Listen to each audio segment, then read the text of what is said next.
안녕하십니까. 전북대학교의 박성용입니다.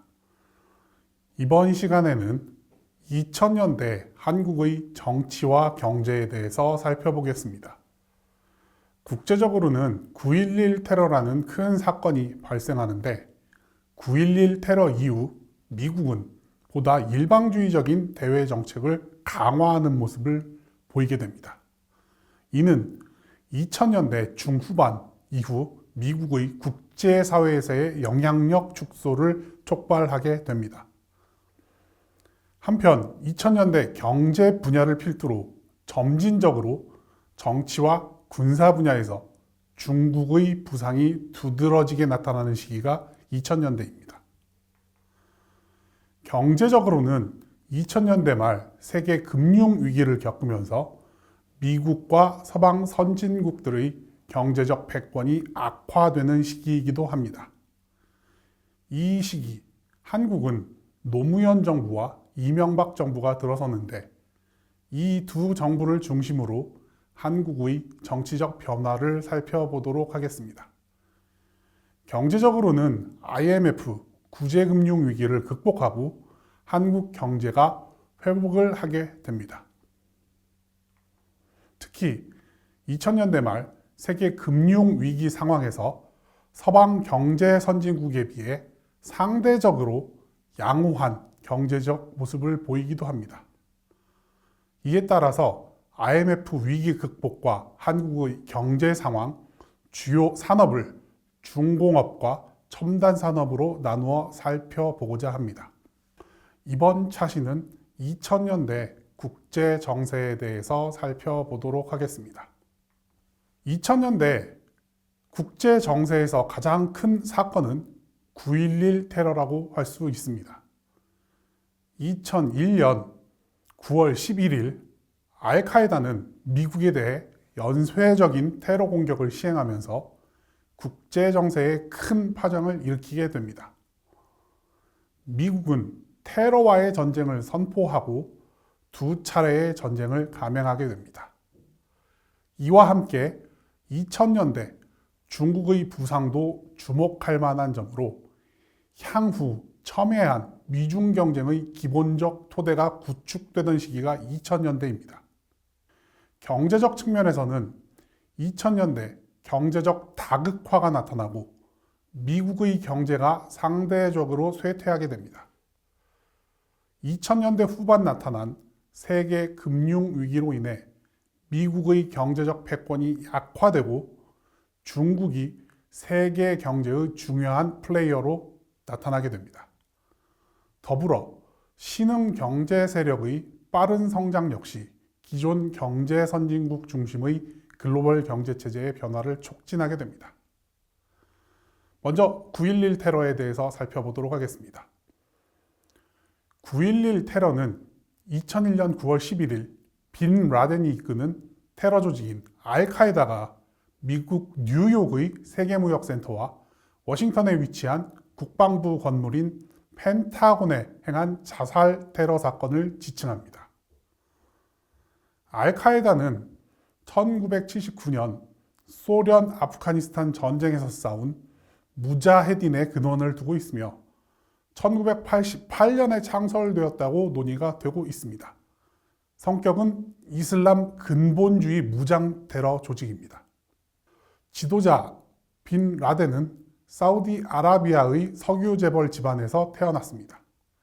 오사마 빈 라덴은 소련 아프가니스탄 전쟁에 참전하였고 이후 알카에다를 이끌며 다수의 테러를 벌이게 됩니다. 9.11 테러에 대해서 좀 더 그 경과에 대해서 살펴보면 미국 국내선 여객기 4대를 납치해서 추락한 한 대를 제외하고는 나머지 3대가 세계무역센터인 쌍둥이 빌딩과 미국의 국방성 펜타곤에 자폭 테러를 자행하게 된 사건입니다. 4개의 상황으로 간략하게 나눠서 살펴보면 첫 번째 상황은 8시에 보스턴에서 출발하여 LA로 향하던 여객기를 테러리스트들이 탈취하여 각종 보안 장치를 무력화시키고 승객들을 제압한 후 세계무역센터에 충돌하게 됩니다.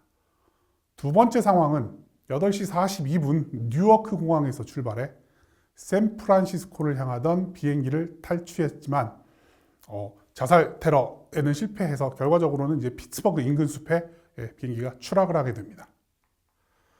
세 번째 상황은 8시 20분에 워싱턴 덜레스를 출발해서 LA로 향하던 비행기를 탈취해서 펜타곤에 충돌시키는 상황입니다. 네 번째는 8시 14분 보스턴을 이륙해 LA로 향하던 비행기를 탈취해서 세계무역센터에 충돌을 시키게 됩니다. 즉, 2대의 비행기가 세계무역센터 그리고 1대의 비행기가 워싱턴에 있는 국방성 건물인 펜타곤으로 이제 향하게 되는 것입니다.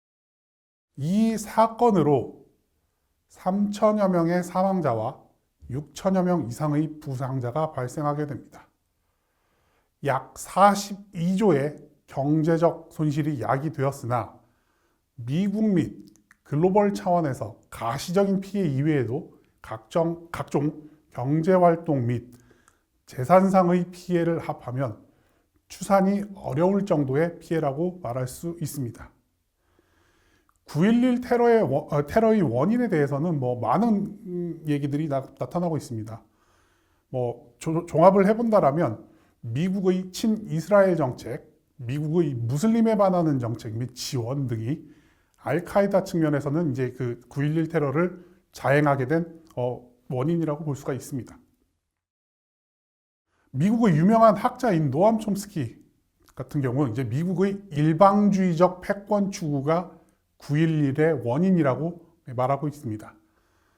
탈냉전기 들어서면서 세계 유일의 초강대국이 된 미국이 미국식 세계 질서를 수립하면서 이에 대한 불만과 저항이 커지고 특히 이슬람 국가들 및 이슬람 근본주의 세력이 미국의 패권주의에 반대하였고 미국은 이를 무시하거나 억압했다는 것입니다.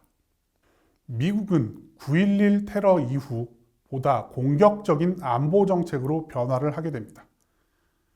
부시 행정부는 테러와의 전쟁을 선포하고 알카에다와 빈 라덴을 비호하던 아프가니스탄을 2001년 10월에 침공하게 됩니다. 그러나 알카에다와 빈 라덴을 제거하는 데 실패하게 됩니다. 참고로 빈 라덴은 2011년 파키스탄에서 미국의 군사작전에 의해 사살이 됩니다. 아프가니스탄 침공 이후 2003년 알카에다와 동맹을 했었고 대량 살상 무기를 숨기고 있다는 명분으로 미국은 이라크를 침공하게 됩니다. 특히 이라크 침공은 국제사회의 반대를 무릅쓰고 벌인 전쟁입니다. 이라크 전쟁 이후 미국은 국제사회에서 영향력이 상대적으로 쇠퇴하는 모습을 보이게 됩니다. 대량 살상 무기를 숨기고 있다는 의혹을 가지고 유엔에 결의 없이 침공하였지만 대량 살상 무기를 발견하지는 못했습니다. 그리고 프랑스, 독일 등 미국의 전통적인 우방도 이러한 미국의 일방주의적인 대외 정책을 비판하게 됩니다. 이제부터는 중국의 부상에 대해서 살펴보도록 하겠습니다. 1970년대 말 덩샤오핑이 개혁 개방 정책을 시작한 것을 기점으로 중국은 경제적 성장을 시작하여 1990년대 후반 아시아의 외환 위기 상황에서도 고도 성장을 지속하게 됩니다. 2001년 WTO에 가입한 이래로 지속적인 성장을 유지하면서 거대한 규모의 인구와 시장을 바탕으로 세계의 공장 역할을 하던 중국은 세계의 시장으로 역할을 하게 됩니다. 특히 2000년대 후반 세계 금융 위기가 도래하면서 중국이 세계 경제 침체를 완화하는 역할을 하면서 세계 경제의 주요 국가로 떠오르게 됩니다. 미국이 주도하던 경제 패권이 상대적으로 쇠퇴하는 반면 중국의 경제는 미국에 필적할 만한 수준으로까지 부상하면서 영향력이 강해지게 됩니다. 2009년 중국의 GDP는 독일을 제치고 미국, 일본에 이어 세계 3위를 기록하게 됩니다. 이러한 경제적 성장을 토대로 중국은 정치적, 외교적 영향을 확대하고 군사력의 현대화를 추진하면서 빠르게 세계 무대에서 지위를 격상시킵니다. 중국의 정치적 그리고 경제적 위상 강화, 글로벌 금융위기에서 미국과 중국의 전략적 제휴 등을 반영하여 미국과 중국이 경제를 중심으로 세계 협력 질서를 구축할 것이라고 하는 예상들이 많았습니다. 그래서 이러한 상황을 빗대어서 이제 중국을 글로벌 2, 줄여서 G2라는 표현으로 이제 중국을 이제 표현을 하게 됩니다. 즉, 미국과 함께 세계 협력을 이끄는 또 하나의 축이 중국이라는 것을 의미하게 됩니다. 2000년대 당시에는 양국의 관계가 갈등도 존재했었지만 역시 이제 경제적 협력 쪽에 이제 초점이 맞추어져 있었습니다. 그래서 안보에서는 긴장이 존재하나 경제에서는 협력이 이루어지는 이중적인 체제가 존재했었습니다. 그렇기에 그 양국 사이의 전면적인 경쟁 관계는 2000년대에는 나타나지 않았었습니다. 이제부터는 세계 경제에 대해서 2000년대 세계 경제에 대해서 살펴보도록 하겠습니다. 2007년 미국에서 발생한 서브프라임 모기지 사태로 인해 미국의 초대형 모기지론 업체 및 금융 업체들이 파산하면서 미국의 경제 침체가 시작되었고 국제금융시장에 신용 경색이 나타나게 됩니다. 서브프라임 모기지란 비우량 부동산 담보대출로 이러한 대출이 부실화되면서 침체가 발생하고 리먼 브러더스와 같은 대규모 투자은행 및 금융기관들이 파산하고 구조조정에 들어가면서 미국의 금융시장이 흔들리고 이의 영향이 전 세계적으로 국제금융시장의 신용경색을 불러일으키게 됩니다. 이로 인해 미국 및 유럽 중심의 경제 패권이 약화되는 모습을 보이게 됩니다. 반면 동아시아 경제는 상대적으로 안정된 모습을 보였고 특히 중국은 세계 경기 침체 상황에서 구원투수의 역할을 하면서 국제적인 지위가 상승하게 됩니다.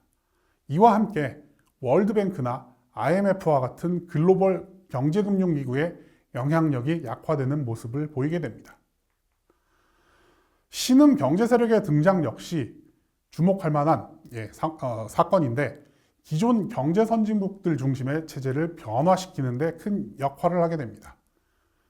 기존 선진국들의 경제가 후퇴하는 상황에서 신흥 경제 세력이 상당한 성장을 하는데 2000년대 들어서 빠른 경제 성장세를 보인 브라질, 러시아, 인도, 중국과 같은 국가들의 영어 국가명 앞자를 따서 브릭스라는 표현을 사용합니다.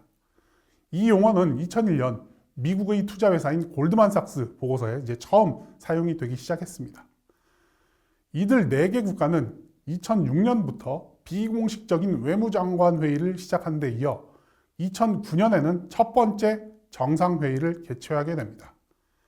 당시 이들 국가들은 거대한 영토와 노동력, 풍부한 지하자원을 바탕으로 빠른 경제 성장을 보였고 잠재력 역시 높게 평가를 받고 있어 발전 전망이 높아 신흥 경제대국으로 부상할 수 있을 것으로 기대되던 상황이었습니다. 이번 차시는 여기에서 마치도록 하겠습니다.